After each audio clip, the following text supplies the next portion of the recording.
We talk about Auburn quarterback Bo Nix and how TJ Finley will replace him, as well as the collapse and everything that went wrong for the Tigers on Saturday against Mississippi State. This is Locked On Auburn.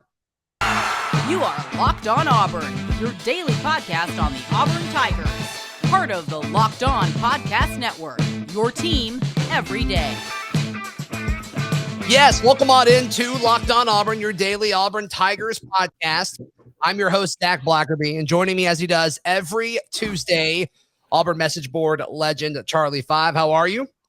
Feeling great, man. I got my own t-shirt now. I'm pretty fired up. Super excited. AUshirts.com, baby. No, AUshirts.com. Thank you for making Locked On Auburn your first listen every single day. So I did something bad. Oh, boy. Let's hear it. So I'm working from home now, right? Starting Thursday. Thursday is my last day at the radio station. And I went and got a mouse for my laptop since I'm going to be doing a lot of stuff at home. Normally I've been using the station computer, which is a desktop with the mouse and all that. So I got a mouse. I got home. I'm like, I got to order a mouse pad, right? Yep. Ordered this Thursday night. I forget all about it. Then Saturday happens. Total debacle. Sunday we talk about it. And when we record yesterday's show, I go and check my mail today. My mouse pad is here. And YouTube will be able to see it just fine. I need you to describe this for the folks on the podcast. Oh, no. Oh, God. It's the scoreboard at ATL, New England, 28-3, 2:17 left in the third quarter. I forgot all about it. That's my fault, right? That hurt, buddy. That just hurt. Right back in the heart. I went right back to it. I mean, it's all anybody wants to talk about, and rightfully so. I mean, when things go wrong for us, it seems like they really go wrong. I mean, the massive collapse, and I talked to someone today that told me it wasn't really a collapse, and I want to go into that later if you want. But, I mean, it's like half of our team's hurt now, like key guys. I mean, your quarterback's out. Your kicker that's been well above average when it comes to college kickers is out. I've been told Kobe Hudson has a concussion today. I hope that's not true. And it's just like so many other things, like Troxels may miss time. Like Shanker may miss time. I mean, just a terrible, absolutely terrible series of events. I mean, Saturday, it was going so well, and then just everything fell apart. It's wild how like a switch flipped and the momentum turned, and it was absolutely over. It was over, and there was and you could see it coming, and it was like a slow death. You could see it coming, and there's nothing that you could do about it. It's like dying in quicksand. Like you just slowly sink until finally you're under, and there's nothing you can do about it. Right. The harder we tried, the faster we. I mean, it was awful. It was awful. I'm really going with this quicksand reference. I'm really sticking with it. That's fine. I feel like I'm in quicksand listening to it. So, some miscommunication as far as what was recorded yesterday. I don't really know how. I think I was pretty clear with it, but we recorded the original show Sunday morning, and then we put up a new about 4 or 5 minutes of me talking and with an updated version Sunday night. But obviously Bo Nix will miss the rest of the season. You saw pictures coming out. Already out of surgery. Yeah. Yeah. It sounds like it went well. It's just now he's got to recover and go through all that. But one, your thoughts on him playing through the injury, and two, TJ Finley moving forward. So the injury part, you could tell that he was definitely laboring. I've come to find out that it's an actual broken bone. It's pretty wild that he was even able to walk and do what he did. And I thought he still played pretty well. Everything went right in the first half, and then nothing could go right in the second half. Right. It just started snowballing. And then you put TJ in, and as good as he is, as good as he can be, may not be, the offensive line doesn't change. And I'm going to be logically consistent. You know, the offensive line let TJ down too. In his 2 plays that he got in, right. They let him down. And I hope that we're not about to find out, the old adage that you hear when people want the backup is it can't get any worse. We're about to find out if it actually can get worse or can't. So I think he's got a lot of positives. He's got a big Yeah. arm. He does seem to move. He's not super agile, but he does move within the pocket well sometimes. And we're all going to be behind him. I tweeted out today, we're all going to be behind him, but I'm not sure if the offensive line is going to be able to stay in front of him. So we'll see. We'll just have to see how it goes. But he's going to get his shot. You're going to get his shot, and that could be a good thing moving forward. He's got this would technically be his redo on his redshirt freshman year, so he could have could be the start of something. Maybe a three-year run. You never know. You never know. I think, fortunately for him, he gets South Carolina this weekend, which is a defense that statistically is pretty good. I think it's a top 5 defense in the league. I know what's going into the weekend. I need to check to see if it's still that way. But watching them, they don't look like a top 5 defense. So I'm almost willing to be like, I don't know if that, I think he should be able to move the ball against them. And I think Bobo can put together a game plan to help him out. So you get a week to get comfortable, right? If you're Finley, assuming you can move the ball. And I think Auburn's defense should be able to slow down South Carolina. I don't think what happened last week can happen this week. Yeah. Gosh, I hope. But so you get them comfortable. And then it's like, okay, now it's to show you come back home, 87,000 plus people will be cheering you on. It will be a very electric environment. It's this 2:30 CBS game per usual. And you got a chance to really make a statement. This is why you came to Auburn. Here is your chance. He probably doesn't feel like he got a fair shake of it earlier in the season when he probably feels like he earned it. Well, it's his shot now. This is his job. And if you beat Alabama, man, it makes the conversation all summer about the quarterback position significantly more interesting over the next few months than it was even a year ago, in my opinion. Oh, there's no question. There's no question. He gets his chance to do it. And if I'm South Carolina, I don't think I ever send less than 5 guys all night long. I think I come hard. I come after him and, try to make him uncomfortable because it's not going to be something that he's had a ton of experience this year dealing with. It seems like the times he has gone in, he's been under fire, but it's not mostly because of the opposing defense. It's because how poor the offensive line's played. And I feel like with TJ, their weaknesses will be accentuated because he's not going to be able to escape a lot of things. He'll be able to maneuver in the pocket a little bit better. He's a little bit more headsy there in the pocket, but man, it made this game a whole lot more interesting. If Bo wasn't hurt and we just lost the game, you kind of don't even really care about this next game. But now you got a new quarterback in, so maybe it makes it a little bit more exciting or enticing to want to watch. Right. Yeah, I want to talk more about this Auburn South Carolina game in just a moment. Today's show brought to you by our friends at Prize Picks. I use Prize Picks. You won some stuff through Prize Picks this past weekend, didn't you? Yeah, I hit a couple double ups this weekend. It's a lot of fun. It really is fun. This isn't one of those things where we're just saying it. Like, it's a really fun to use interface, and they've got a ton of different things. And I just kind of scroll and I'm like, that number seems too low, so I'm gonna do that one. But it's really, really fun. So yeah, be sure to check out prizepicks.com. And there's a bunch of different props is the way you can play. And you can either do it by stat or you can do it by, projected fantasy. Yeah. Which both is very fun. I like doing the fantasy stuff for the quarterbacks for sure, just because it's easier for them to get more points with rushing touchdowns and stuff. But be sure to check it out. Prizepicks.com. Use promo code LOCKEDON. You'll get 100% match of any deposit up to $100. Don't hesitate, prizepicks.com, or go to your app store and download the app today. Prize Picks is daily fantasy made easy. This is it. The putt to win the tournament. If you sink it, the championship is yours. But on your backswing, Charlie 5, your hat falls over your eyes, as this is how you're running your business. Poor visibility because you're still relying on spreadsheets and outdated finance software. To see the full picture, you need to upgrade to NetSuite by Oracle. You host a golf podcast. You don't want that, right? That would be terrible. You need to see where you're hitting the ball, just like you need NetSuite to see the future success of your business. NetSuite is the #1 cloud financial system to power your growth with visibility and control of your financials, inventory, HR, planning, budgeting, and more. All those things very important. NetSuite is everything you need to grow all in one place. Over 27,000 businesses, 27,000. They already use NetSuite.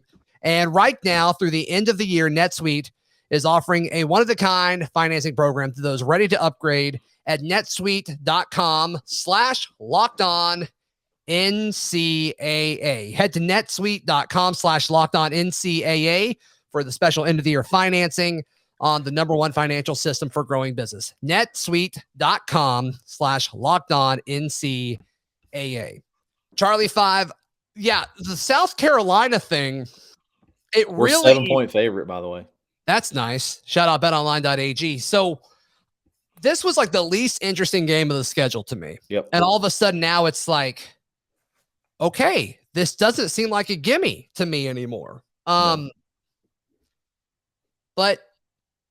I mean, if you're South Carolina, I mean, how are you game planning? Are you just watching that last drive against Georgia State and his LSU stuff? I mean, Finley owned South Carolina last year. Like he played really that well. Was his best game. Yeah, and so that's encouraging. Bo did not look good against South Carolina a year ago. I mean, I'm just trying to look at this, glass half full, but this, that gives me a little bit more hope. My thing is, I don't think South Carolina can do on offense what Mike Leach did to us on offense and Will Rogers. That they're not. They don't have the personnel. They don't have the talent. They don't have the system to be able to pull that off. I would like to talk a little bit more about this. Is if you thought that performance defensively was more of the exception versus the rule, because I'm not 100% sure that I believe that was if that was anything more than just like flukish, not being able to as far as prepare. Production, or as far production, as sure.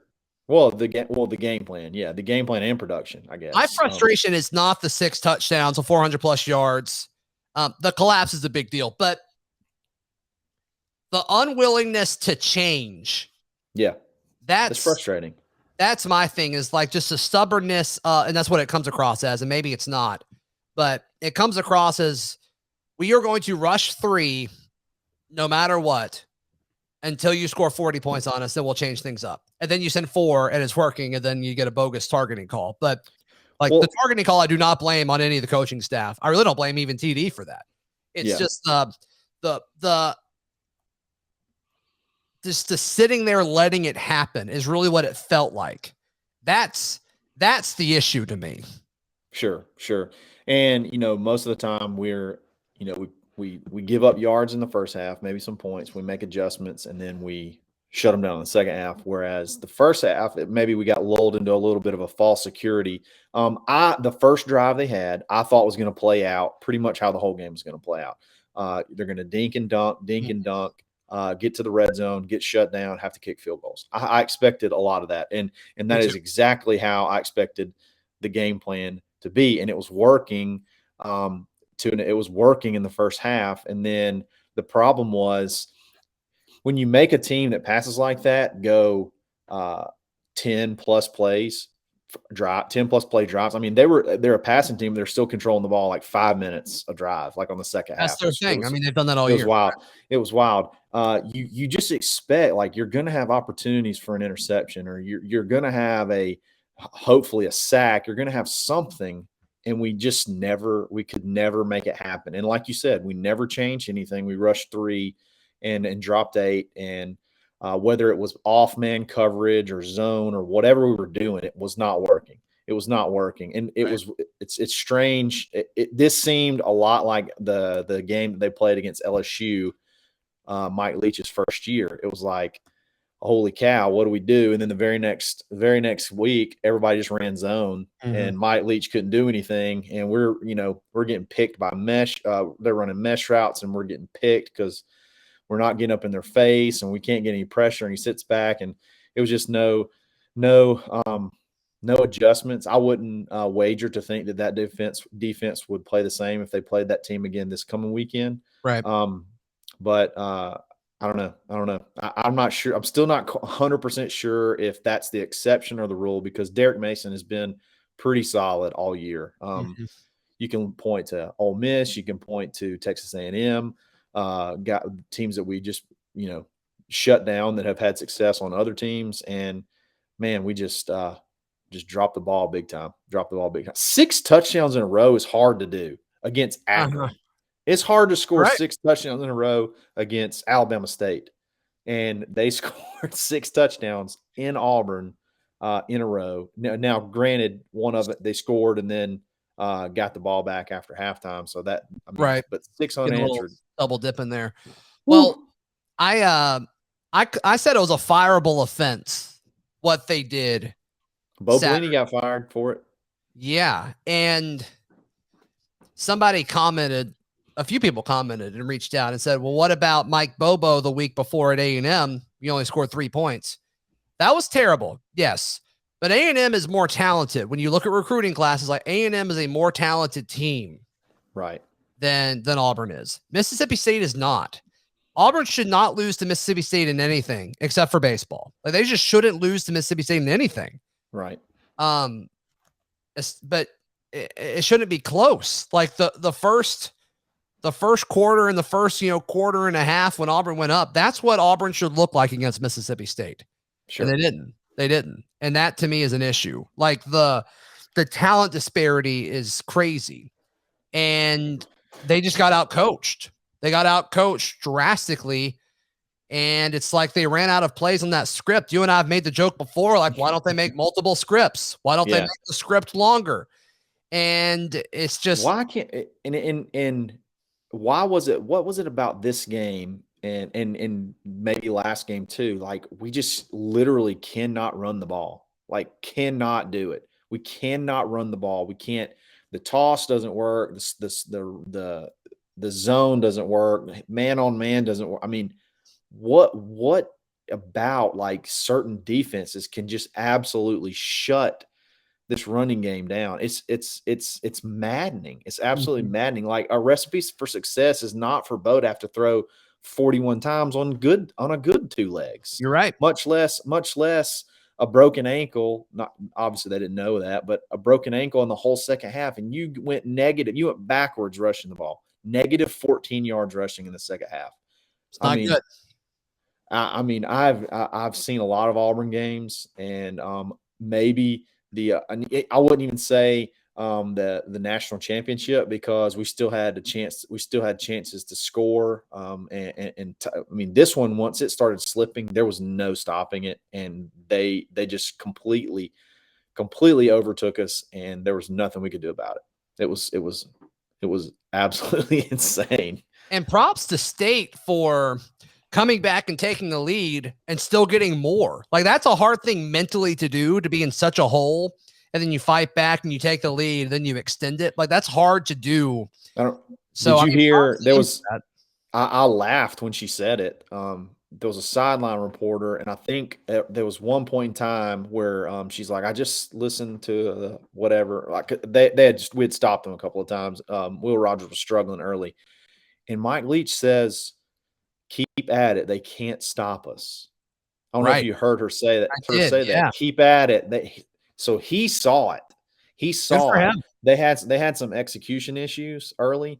He saw it. Keep at it. They can't stop us. And that's never been so true. Boy, he nailed it. We could. And I don't really look at Mike Leach as some great coach, but man, seeing it firsthand Saturday, I really gained a lot of respect for him. And I don't know if it's because it's just it's a mismatch, or he felt really good about their game plan or what, but he impressed me for sure. It felt a lot like playing against like a triple option team.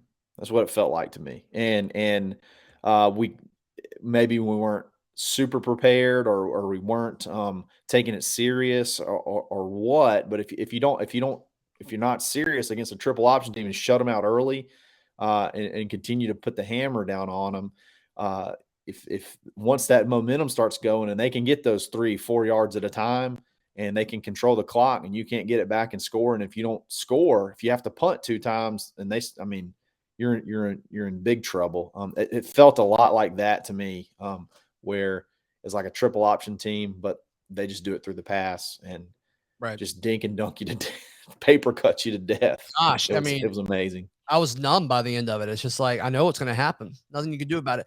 Hey, you know what makes everything better? What's that? Frisky whiskey. Every time. Every time. There was somebody that said there's not enough Frisky whiskey in the world to make that loss better. And I disagree with you. I think Frisky whiskey makes everything better. You show up and it's about 15 or 20 minutes, like right when you get into Georgia, off of I-85. If you're on the in the Auburn, Opelika, Lee County area, you walk in, 10,000 square feet of just incredible selection. And then you stop Charlie 5 and you look at the prices. You're like, holy cow. How is this place even making money with these prices? I don't know. Not my problem. But I just buy stuff from there. And it's delicious. It's great. And they've got great service too. If you can't find something, they'll even go to the back. You're one of those people that make them go to the back. But yeah, be sure to check them out. Frisky whiskey. The stuff in the back's always better. There's no question. There's no question.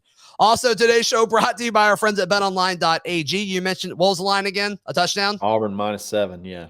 Where you leading, Mr. Master of betting?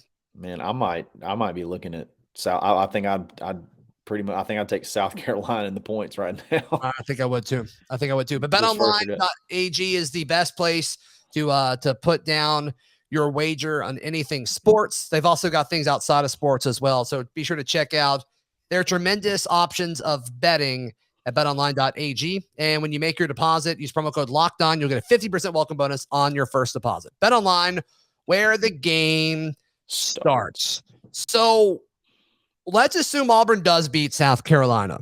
Mm-hmm. And then they lose to Alabama. You're 7-5. What's the mood? What's the mood going into the offseason? It should just be. I think a lot of it would depend on how recruiting closed.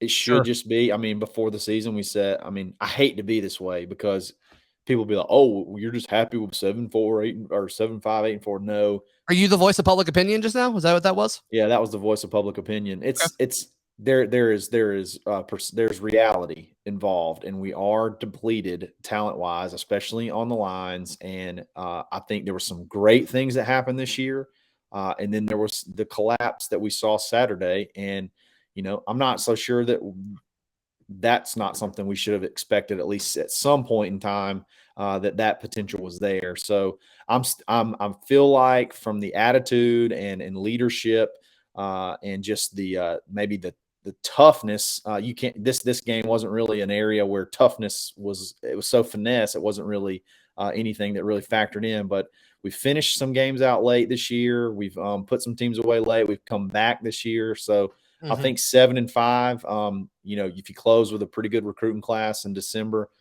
look competitive against Alabama. Maybe that puts us a little bit ahead of schedule. I'm not 100%. I think I really like the idea of bowl season with this staff too, because in the Malzahn era, you kind of got the vibe that, like, unless it was, one of our New Year's 6 years or obviously the Natty year, you didn't really care about it. Yeah. But I think, Harsin is a big bowl game guy. That dude can't do anything without competing in it. So I love that. And I think our team will get better in the month of December because of it. So that's exciting. That's something we get to talk about, but I don't know. You can't have too many of these. You can't have too many of these. And if he loses next week, there's going to be a lot of sourness.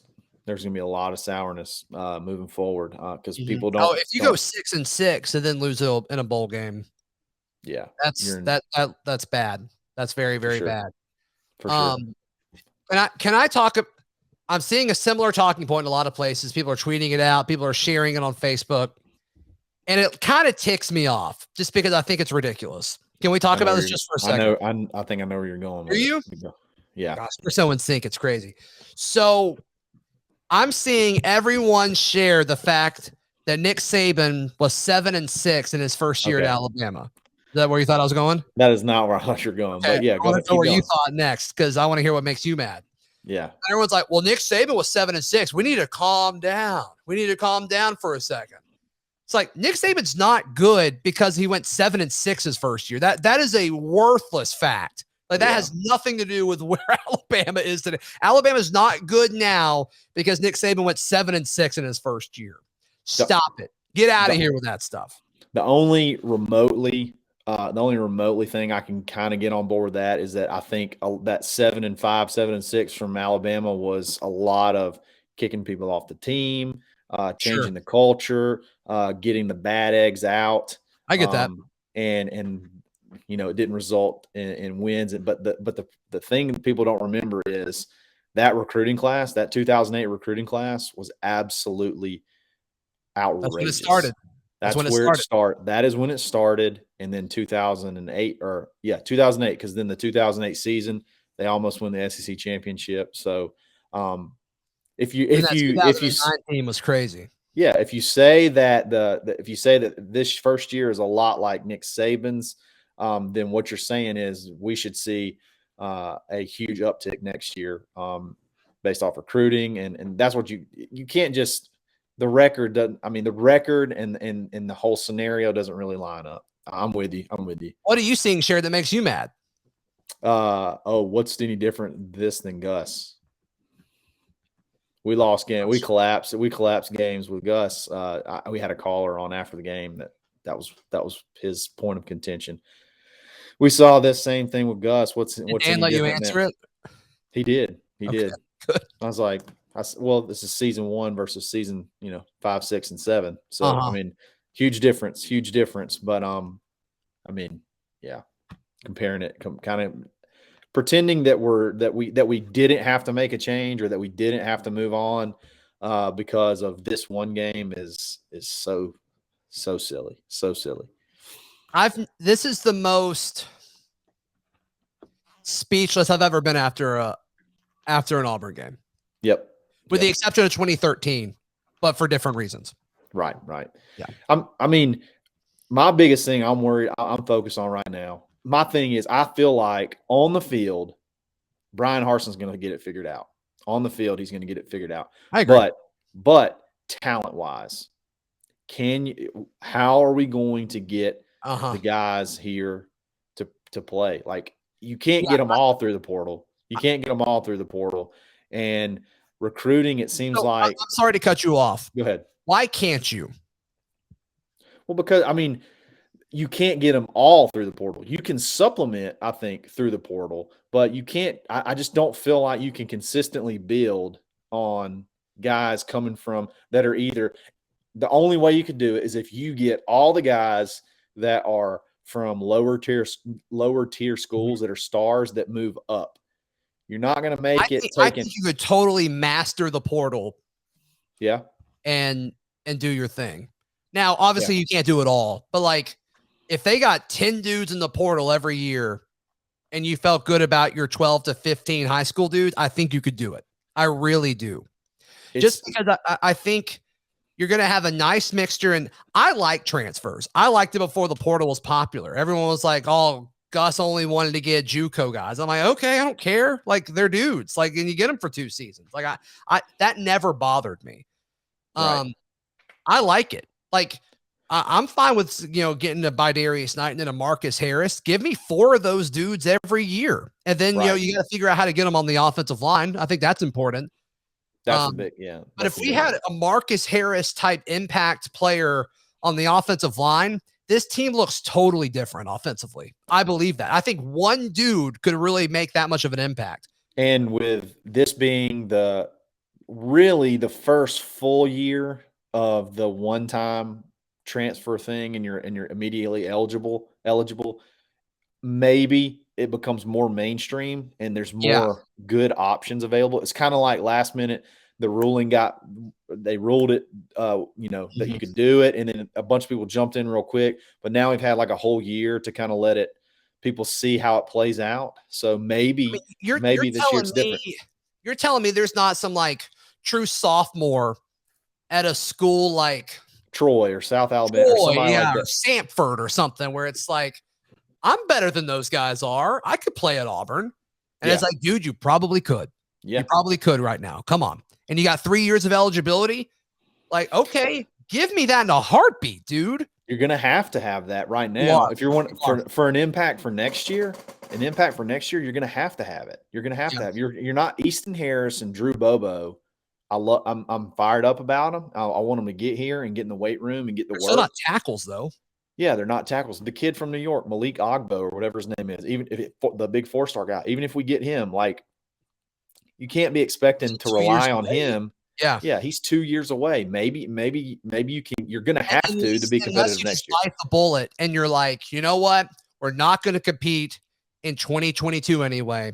Let's just play my guys. If you're Brian Harston, like I'm just going to play my dudes, and I'm going to make them better. And by the end of the season, maybe we can beat somebody we're not supposed to. That's another reason. That's another reason with the portal that's going to be tough because Brian Harston is very selective on what that means. That's not a bad thing. But dude, it's not a bad thing. It's not a bad thing. 4 million people in the portal this year. Like there will be a ton of people. There, you're right about that. Half of like the college football options. Like if you were a college football athlete, like one out of every four dudes may be in the portal. It's going to be ridiculous. It will absolutely explode. The options are going to be very, very big. You're absolutely right. Now, and I said that. I think I've said that maybe if not the last show, the one before where we talked about, one full year of watching it play out. It could definitely explode for sure. Yeah. And Auburn dudes, like most dudes benefited, even the guys that left us and went other places. Like JD put up a story on auburnwire.com kind of updating the guys that left. And like most dudes, unless they got hurt, most dudes are in a better spot for them. And much like the guys that came in, like most dudes are in a better situation. Other than Drayshawn Miller, I think they're all in a better situation than they were a year ago. And that is a weird situation nonetheless.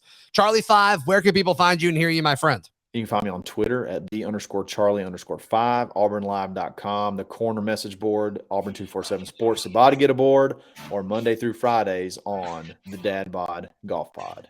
Let's go. I'm on Twitter at Zac Blackerby, shows on Twitter at Locked On Auburn, and on Instagram at Auburn Podcast. Tune in tomorrow. It's a War Report Wednesday. Mike G, C-Dub, and the guys will hang out and join us. If you're watching on YouTube, please click that subscribe button, like the video, leave a comment. Would love to hear from you. Thanks for making Locked On Auburn your first listen. For your second listen, go check out Chris Gordy with Locked On SEC. I think I'm actually on that show today. So there you go. We'll see you tomorrow right here on Locked On Auburn.